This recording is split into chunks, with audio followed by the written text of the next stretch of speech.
Hi, I'm Mark, and we're here for what is sort of the second video here for Now is the Time Media.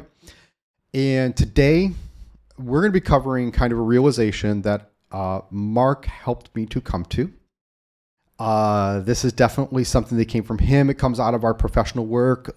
Just a little bit of background. We work together. A company called Groupable. I'm the owner with my wife, and Mark is our support person. And this has kind of been developing for what, about 6-8 months in your mind? Yeah, Mark? so I took on a position within the local Democratic Committee and immediately realized that I needed this tool. And I did that in July. So it's been about 7 months. About 7 months. Okay. Yeah. So, and what this is about the need to have a continuous campaign. Indeed. And for the Democratic Party. So what this is about, so we're both Democrats. I got there circuitously. I think Mark got there a little both got there circuitously, but different ends of the spectrum. To get to the party, but we've realized that this is the party that believes in small d democracy and is willing to actually have civil conversations about policy and figuring out how to move the country forward. So we find ourselves there, and we realize that in our professional lives, we have this tool that the party needs. And this is about being able to enable the continuous campaign that many people in the party are talking about, but bluntly stated, a lot of them don't know how to do. So Mark, I'll let you introduce yourself and then I'll introduce myself, because this is kind of our first episode. I mean, I've done a couple other things on this channel under a different channel name, but this is kind of like the launch, call it. So why don't you go ahead and tell a little bit about what got you here and made you start poking at me about our product, which name of the product's Groupable. It's a member management system, engagement, and a whole bunch of things. Those details aren't super important, but we'll go into a little bit of that. So Mark, why don't you go ahead and talk about kind of like what got you poking at me?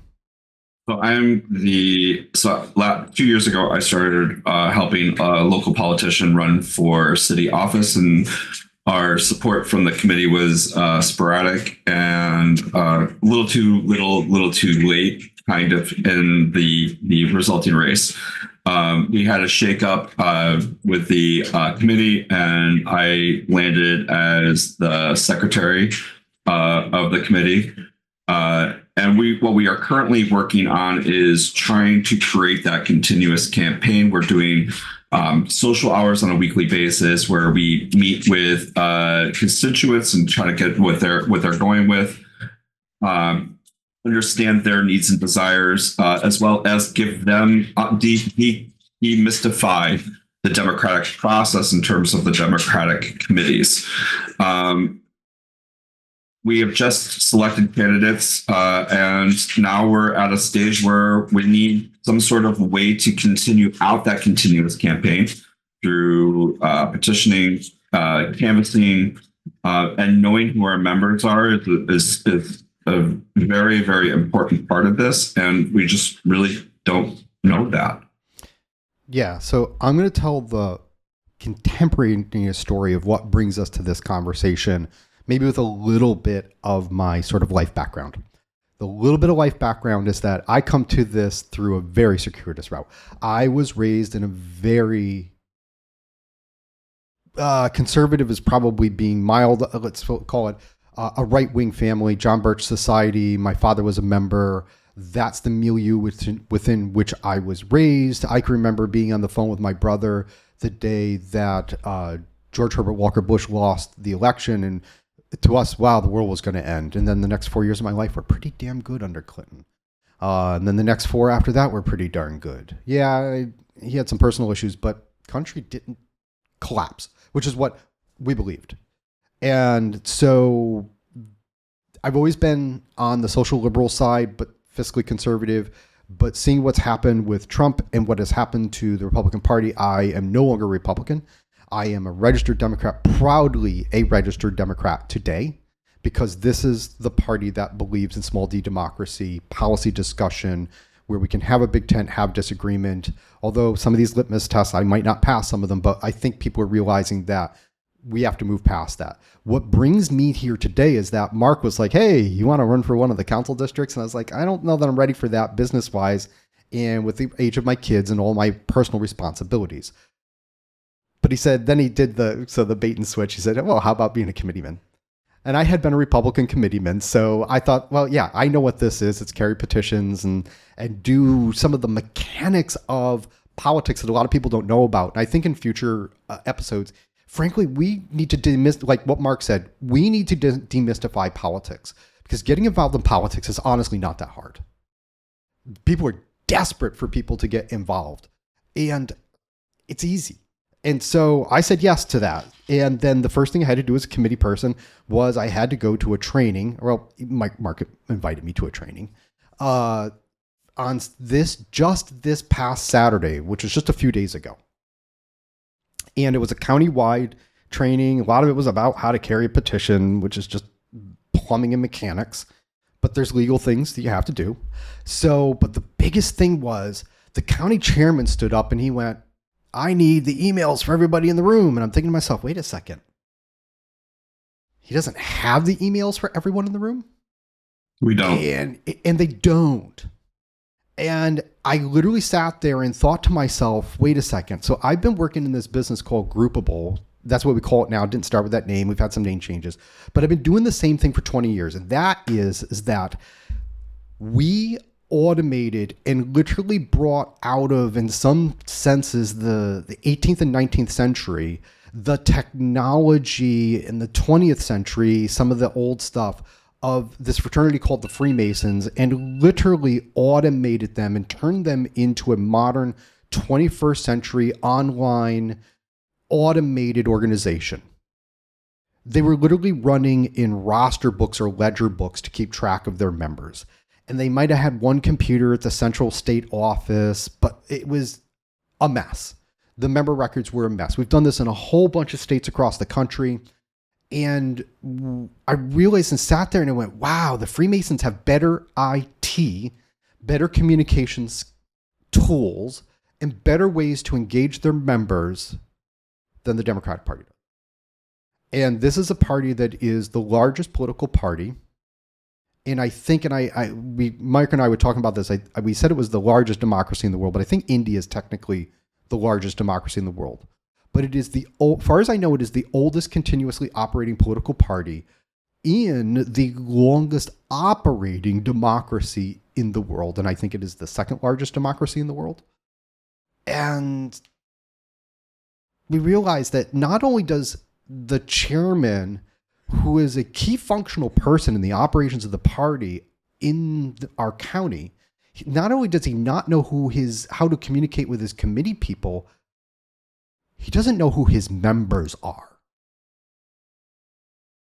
It doesn't have a way to communicate with them outside of the context of a particular election campaign. And I hear the party talking about, I hear media people talking about, I'm a YouTubeaholic. I'm a YouTube premium subscriber, so I don't have to watch the ads anymore. YouTube. I know. I don't want to listen to the ads anymore. I don't want my kids to listen to them. So we have the family plan. We don't listen to ads anymore. And I listen to a lot of political content. And a lot of people are talking about that the right, the Republicans here in the United States, they have a continuous campaign. They are continuously messaging to their people. They have Fox News, they have OAN, they have I don't even know all local of them. Local news is a lot of the news. Well, a lot of the news is now being captured by the right. As I've talked with Mark, when you see Morning Joe going down to Mar-a-Lago to bend the knee and kiss the ring because he needs access, that's capture. They've been captured by the right. It's no longer the fourth estate. Yes. So new media needs to have this channel to get to people. And I was actually just this morning listening to a professor from the U.S. Naval War Academy talking about why did Japan lose? And Japan, it really came down to distill it down, is that Japan in World War II wasn't good at strategy. And not even worse than that, they weren't good at logistics. And you can't win a war or a political campaign without logistics. And if you don't know who your members are, you have no chance of having logistical success in politics. And so what we do professionally, we've done it for 20 years now. We've taken this literally organization that goes back into the 1600s, a fraternal organization that really had really outdated practices, and we completely modernized them, completely digitally transformed their organizations to being fully online, knowing who all their members are, being able to, in a few clicks, be able to send communications, have unified calendar scheduling, all the things that a political party needs to be able to properly operate and engage its members. We realize that we've built this. Yeah, and it's not always, willingly, but once it is adapted, has proven to increase membership rolls. And so we have this, we both had this realization, me sitting in the room going, I'm sitting in the back of the room going, wow, this is a problem that the chair doesn't have this stuff. And Mark, talk about the situation here in our city. We're in Troy, New York, of your lists, your disparate lists that you have. So, I have a list of our committee members, which is just committee members, not constituents, just committee members with a certain thing. And right now what I'm doing is I'm emailing all of our district leaders who are a subset of for each council district within our city, to make sure that my information is the same as their information, so that we can all be on the same page in terms of information. And then I'm going to send that list to our county chair, which means we don't have one source of truth. There's 6 district leaders. There's the county chair. There's me. There's the city chair. And I just named out 9 different lists. And that's on the low end. Everyone has a portion of that list, or a portion, maybe it's missing an email from one person or a phone number from another person, but we don't have a list of just committee members. And these are the people that have signed up already to be involved. Yeah. And we're not even talking about electoral campaigns. Voter rolls. We're not even talking about voter rolls. Because honestly, here in New York, we can't use the voter rolls for party purposes. They can be only used for electoral purposes. And that means the only time that we can actually use those rolls, go out and contact people, is particular candidate campaigns. And when you have data here in one campaign and data in another campaign and a data in this campaign and data in that campaign, we don't have a unified way to look at our voter and know who's voting, who's supporting who, and also be able to be in contact with them over the long haul, so that we don't have the situation where I'm going to flip over here to the screen, because it is 1,376 days to the next presidential election. It is 641 days to the midterm elections. And that doesn't count local elections. And this doesn't count local elections, which are next year, which are coming even faster. And we need to have a tool that isn't tied to a particular electoral candidate to be able to continuously message and engage the members of the party. Because the last thing we want is a politician to show up at our door or text us 16 times a day, Love 2 you, months Kamala. before an election. 2 months before an election. We want to feel that we are always seen, that we're always heard, and transparent, and we are available for help and available for constituent needs. Yeah. In the past, let's call it 20 years, We have seen the erosion of trust in institutions that is tearing apart our country. And that is because people do not feel connected to the people who are making the political decisions that are running their lives and making things happen in their lives. And a lot of people, they don't understand why things are happening. And we need to be there right at the grassroots level. And that's where we're different. We're different than what's out there. I'm familiar with some of the van products. I'm familiar with some of the other campaign products. They're all around campaigns. And what we have is around building your organization from the grassroots up. Knowing who every member is, knowing where they live. We've already laid out how we would map this whole thing out within our software. We'll probably go over that in another episode. But this is about having the foundation to be able to communicate to your members and not be dependent upon the mainstream media. Because as we talked about earlier, the mainstream media is or is being captured, or has been or is being captured by the right. When even people from MSNBC are bending the knee and kissing the ring for access, we've lost that channel. The mainstream media is not going to carry the party's message forward. The party has to do it. The party has to have a direct channel to its members. And it's important that in the next 4 years, the thing that we're fighting for is to keep little d democracy. Yeah. Small d democracy. And remember, we've only got 1,376 days. So what we're looking to do is to work with leaders within the party. We want to show them the tool set that we've got. It isn't just the tool set. It's the knowledge and experience. And I've said this to my kids.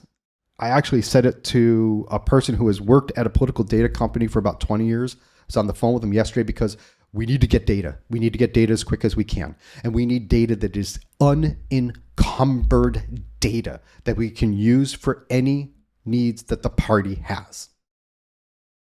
It can't be encumbered other than just standard privacy laws. We need to have this data be able to be used by the party at every level appropriately with permissions. And we already do all of this stuff. We already have it all built. But I was talking with my kids and it's like, we know how to do this because we've already done it. We've already transformed an organization that was so far behind the technology curve and the connection curve and the marketing curve. And we turned them into a modern organization. And it's going to sound crazy, but we know how to do this. And I think what's really important is that we don't own the data. You own the data. Yeah. We just use the data. We build the data out so that you can use it properly. Yeah. Our working name for this project is Groupable Blue, and we look at it as a project. It is a project of building out the data set for the party, usable by the party at every level for being in continuous contact with their members. We have social media functionality built in, walled garden.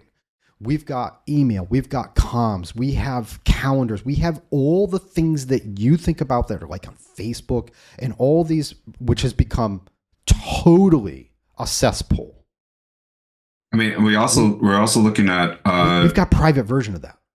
And you can get all of these tools, but your accounts with MailChimp, your accounts with Wix, your accounts with every single program that requires you to pay a little bit to get access, and those rates keep going up, that it adds up to being, well, you got to pick and choose what you can do and what you can't do. And when you're looking at local levels, resources aren't always... They're not always large. Available. Yeah. So the higher up that this system goes up, the more it costs, but at the same time, the more outreach it has potential for, because it gains access from bottom So local, and it provides information from the local up through to national, as opposed to national not understanding what's going on at the local levels. Yeah, and I, I, I'm going to betray my age a bit here, and I'm probably not as old as you think I am when I talk about this, but the greatest in my lifetime, anyway, Speaker of the House was Tip O'Neill in my mind. I know we've had some good Democratic speakers of the House, but Tip O'Neill had a saying that is all politics are local. And the Democratic Party has completely gotten away from this mantra. We went in, I don't know, call it how many years in the desert, whatever we've done. We need to get back to it. Obama, he destroyed the local Democratic Party. I wouldn't just put it on Obama. I would put it as all of the DNC chairs, all of the Clinton era as well. The over-emphasis on the national campaigns. Yes, we lost so many council people, town council people, local offices, sheriffs, the state legislators, state senators. We lost so many governors' houses in that period because we thought that the presidency was everything. And it's not. Control of Congress is not. Losing the locals, look at what it did to our maps. Not only that, we lost Supreme Court. We lost the Supreme Court. Yeah. And so we need to go back to the grassroots, back to the local. But the only way the party can do it is it needs the tools to be able to do it. Effectively, cost effectively. And that's what we had this. I mean, Mark had the light go on before I did. The light went on over my head on this Saturday, just 5 days ago, whatever it is. Wednesday, Tuesday, 6 days now. 6 days ago, 6 days now. It was really cool. Is the next day you're like, get me a meeting with a chair, and then the next day after that we're having a meeting at our house, at your house, talking about an entire new path forward. Seeing you go from to oh my goodness, yes, was a beautiful thing for me, because I love it when people have aha moments. This is why I got involved in politics. It's that moment of I could do something. I have the power to do something. That makes me feel like, yes, you do have the power, and empowering individuals is what this platform is about, because what we're looking to do is we're looking to empower everyone who has lost their way, everyone who's looking at the blitzkrieg, the shock and awe of what Trump is doing currently. We're a week into his presidency, a week and a half into his presidency, and we are already desensitized to what he's doing, and we're lost and we don't know what to do. This is a tool that gives local people the ability to make effective change. Yeah. And that is important. And literally, so there's a lot of people who are despondent, depressed. I actually talked with someone who I worked with in Bucks County, Pennsylvania during the presidential election, who's moving out of the country. They're leaving. They're out of here. The person who ran the field office for the Harris campaign, she's like, yep, done, washing their hands. They're leaving. That's not an option for most of us. No. But there's a lot of people wondering, what can they do? Do I make another YouTube channel? I mean, obviously I made one, but we have the Brian Tyler Cohens, we have the Midas Touch, we have Politics Girl, we've got the Bulwark. There, this broad spectrum of pro-democracy people who are out there doing programming on YouTube. But someone has to do the nuts and bolts of the campaign, the continuous campaign, not a campaign tied to an election. And we need to have data to drive that campaign. And what our system does, we're force multipliers. I've always been a force multiplier. when we got into the Masonic space with the Freemasons, there was one person at the central office banging on a keyboard doing data entry. Now we have hundreds of volunteers around in those organizations that handle all the data entry, all the maintenance of addresses, phone numbers, emails, donations, all that kind of stuff. It's all diversified now. It's spread out. It's crowdsourced labor. We have millions of people in this country who are despondent about what's going on, and we can get them hands on keyboards and building a database that's completely unencumbered, that the party can do whatever it needs to do with it, of the people in all the way down to the voting district, and have the committee people know who their people are so that we can communicate with them and connect with them, support them, and be part of their lives. Identifying stakeholders, identifying businesses, identifying key members in neighborhoods is one of the most important aspects of any local campaign. And what we're talking about is that we could do that at a national scale. Yeah. And I'm just going to bring up one quick thing here. And this is why I sincerely, truly believe this can work. So the strongest form of personal identity in the United States is typically considered to be political party affiliation. That comes before race, ethnicity, and religion. Are you a Democrat or are you a Republican? Because it's your first choice that you make. I don't know if it's the first choice, but no matter what, it is the thing that is the strongest form of identity in the country. And we have the tool to tap that. Mm-hmm. It's already built.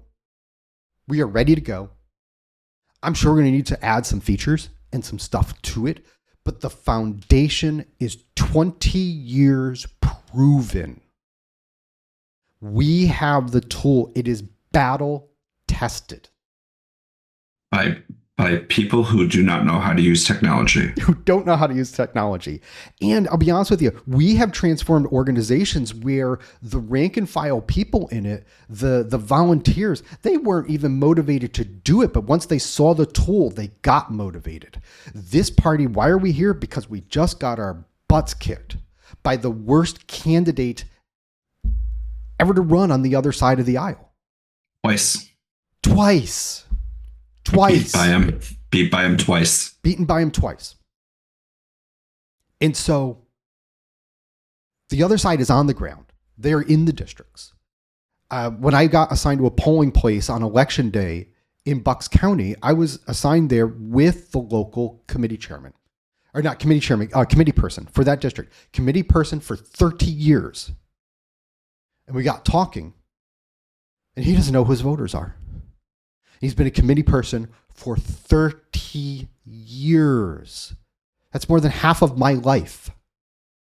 It means that he is not a stakeholder. Doesn't know his voters are. But also, he has horrible tools. The people running the local Harris campaign, the office that I was working out of, they were from Utah, not from Pennsylvania. How do you feel if people from outside of your local came and told you how you should vote? People don't like that. That's patronizing. Yeah. It should be your neighbor that comes to your door.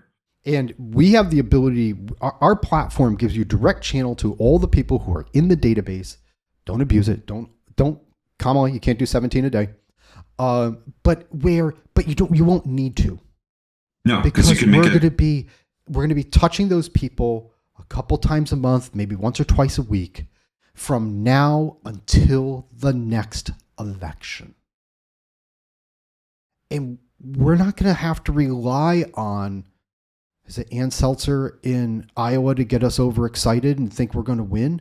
We're going to have the contact all the way through to the grassroots that we're going to know who's going to turn out, who isn't. Yeah, absolutely. Because we got to remember, had we had the turnout, the same turnout that Joe Biden got, Kamala Harris, she would be president today. And we would 2%. I don't remember. I don't know what the final margin is. It's not much. It's not much. It's not much. I mean, yeah, if everybody listens, they do the analysis. Oh, Trump increased his percentage of he shrunk the margins in all these different areas. Yeah, he did. He did because we didn't turn out. Mm-hmm. That's why he shrunk Whatever the the margins. reason. If Whatever our people the had turned reason. out, she would be president. Absolutely. And we wouldn't have to worry about the Medicaid portals being turned off. We wouldn't have to worry about some president thinking that he can just say, oh, Congress passed that, but I'm not going to spend it. That's in the budget. Oh, no, we're going to take that and we're going to take that money that was allocated here. We'll use it over there. We wouldn't be having this problem. And so we'll do another episode. We're going to talk more about how we would go about this, but we need people to help us get this message out. We have it isn't the tool. The tool is really important. Don't get me wrong. 20 years of software development in this thing to make it. The tool is good. The tool is The tool good is to make excellent. it do. But we know how to train people. We know how to teach people. We know how to mentor people. We know how to train trainers. We know how to do the cultural change that can take an organization so that you can go from the backwaters of technology to being right on the cutting edge, and we can keep you there over time. And I've spent the last 20 years of my life basically digitizing the Freemasons. And if I spend the next 20 years of my life building the foundation for the continuous campaign for the Democratic Party, I will have lived a good life. I think, I joked about this when we were in person, but this could be the Facebook for Democratic Party. Like this could be each committee has its own event portal. Yes. And you can create these pages. It can link to outside through other social media without an issue. It works great. Yeah. So I think we can leave it at that for today. We're going to be back with some more stuff, maybe just an actual, just a little political discussion, but also, this may seem boring, but this stuff is crucially important. I think without logistics win wars. Yeah. Without logistics, you lose. Yeah. I don't remember what the ratio of frontline troops to people that were running the war effort in World War II, but it's like 12-1 or something like that. I'd have to look up the numbers, but people think wars are won bluntly stated, like, what is the front line for us? It's getting minivan and it's going out and walking a turf and knocking on doors and saying, hey, are you going to vote? Hey, you're going to vote. Hey, you're going to vote. Those are the soldiers. That's the front line. The problem is that's pretty much what the party has right now. That's it. We are missing the whole background of logistics and ongoing communication and the foundation, all the data that the party owns, unencumbered, to build the party. And so we'll talk more about that when we get on again. But if you have a local rep, a local committee person, anyone within the party, we want to talk to them. Absolutely. So until next time, I don't know what our tag sign off is, but Groupable, the tool that you can use to win your next campaign and to continue that campaign after you've won. Yeah, because we can't stop. No. 365, 24 hours a day. We have to be in the fight. And kind of like the tagline for the channel, now is the time. Now is the time. Have a good day, Mark. Have a good day, Mark. And have a good day, all of you. Yes, all of you. Have a good day. And remember, this is the ability to transcend that feeling of existential dread, where every person in the United States can use this software and help.